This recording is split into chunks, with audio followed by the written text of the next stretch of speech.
I'm going to end this show with a really important point. You don't have to be mad at me about that. It's okay to be wrong about a guy. And I'll tell you a little story on how you can relate. And it has to do with a man named Eminem. Eminem. And I want to show you something so that you're not all mad at me, because I know there's a lot of these Gavin supporters, and they don't want to admit that Gavin might not be the right guy for the job. They want to follow Gavin. They want to hate me for pointing out Gavin's faults. So let me tell you a little story about Eminem. Eminem decided to do a freestyle at the BET Awards.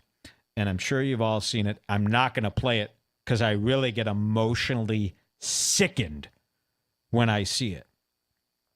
Eminem did a anti-Trump freestyle at the BET Awards. Many people saw it.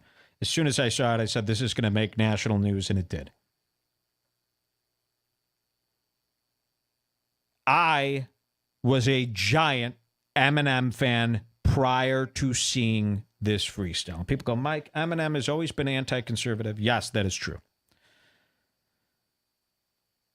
It made sense back then. To be anti-Bush as a rapper back then made sense. You didn't have this great divide like you had today, and you definitely didn't have any young people, besides some real creeps, sticking up for Bush. I mean, back then, when the George Bush thing was happening, most everybody was against Bush, unless you were a conservative, and there was really no such thing as this youthful conservative movement as it is today.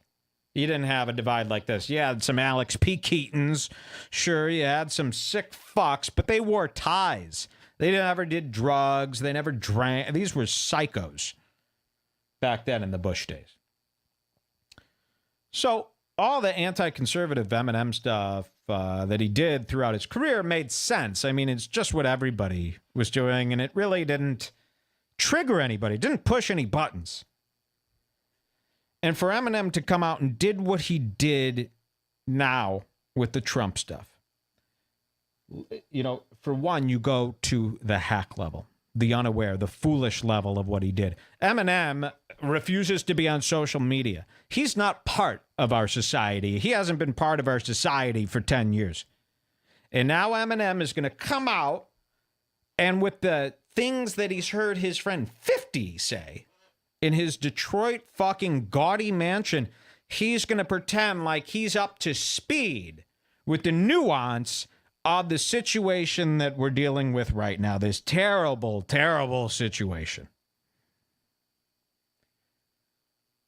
that President Trump is the scapegoat for. And when I say he's the scapegoat for, I mean Trump is a terrible man. He makes terrible mistakes. And when I say that, I mean, I want you to take this, you know, I want you to consider what I'm saying very carefully here before you start getting really worked up. Nobody was more excited to have Trump be president than me. Would I vote for him? No, I don't want that fucking blood on my hands.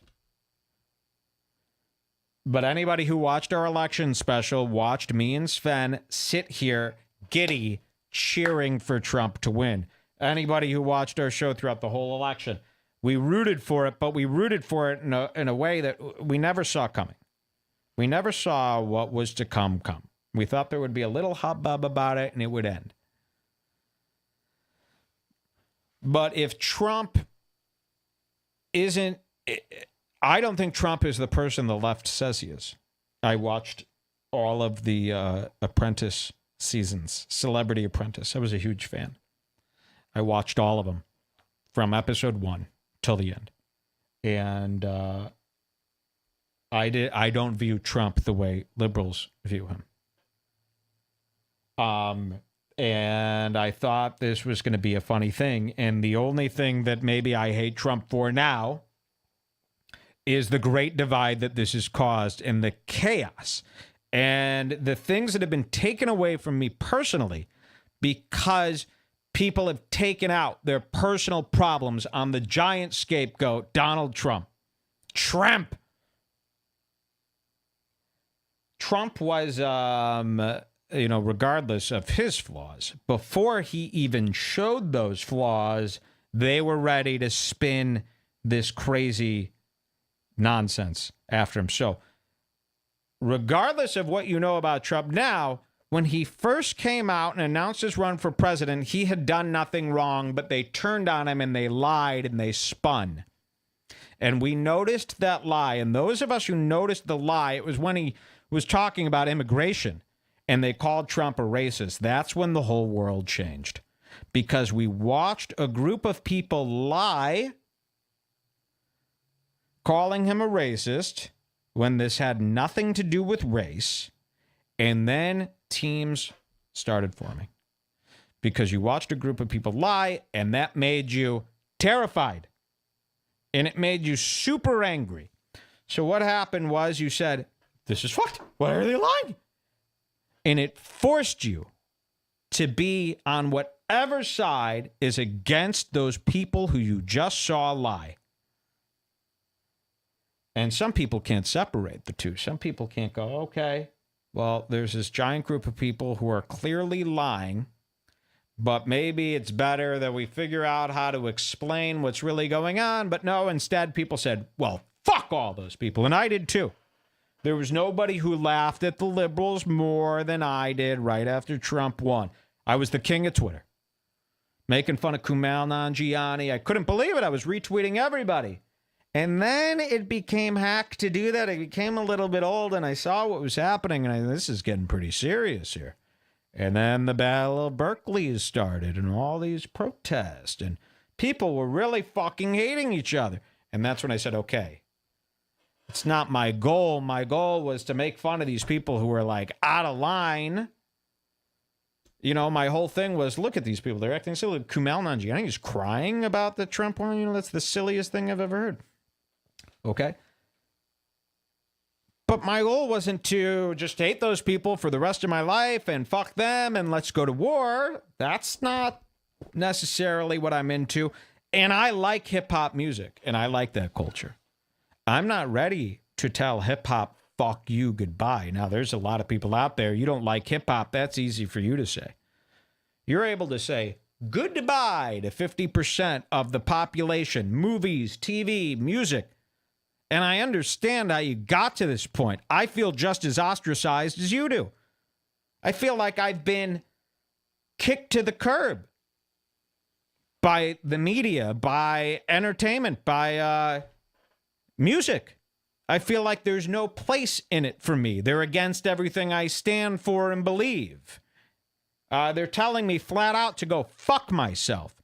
And when Eminem did it, Eminem clearly did it. He told me, kinda, I'm not even a Trump supporter, but it felt the same to me. It felt like he was talking directly to me when he flicked off the camera at the end and said, fuck you. And I'm not even a Trump supporter. So imagine all the people out there that kind of feel like me, kind of feel like, well, the left is doing me wrong. There's no doubt about that. But I'm not about to join the Trump train just because I'm offended that the left hates me. That can't possibly be the answer. But when Eminem told me to fuck off, I go, this is how it's created. This is why Sal of the Proud Boys exists. Because you're being told that you no longer are allowed to listen to the world's music. You no longer are allowed to enjoy the world's movies. You no longer can trust the world's newspapers because you have a difference of opinion than the people who run all of it. And that might be the absolute worst, most evil thing a person can do to another person. To make them feel like they're not a part of a society that they have every right to be a part of. But I said to myself when I saw Eminem do that, I go, I'm not going to let that turn me into a monster. Okay? I'm going to figure out a better way. And my point was that it's okay to hate people that you've been a fan for a long time. It doesn't make you stupid. I hate Eminem now. I'm done with Eminem. You will never hear another Eminem song played on this show.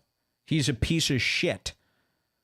Not for being anti-Trump, but for taking music, a thing that's supposed to bring people together, and creating more of a terrible divide than ever before. Every comment section regarding the Eminem freestyle is now, oh, you didn't like Eminem's freestyle? You're a racist.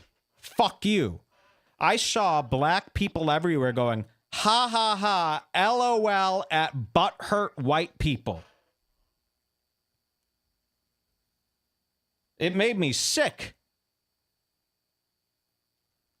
So, I hate Eminem, and it's okay. I'm not a fool for having liked Eminem my whole life, and you're not a fool for having trusted Gavin McInnes or Anthony Cumia your whole life. It's okay to make the right decision and not hang on to the past. Shout outs! We're going into the Scars Club episode. I'll let you see my scars. We'll be right back with much more on the Redbar Show.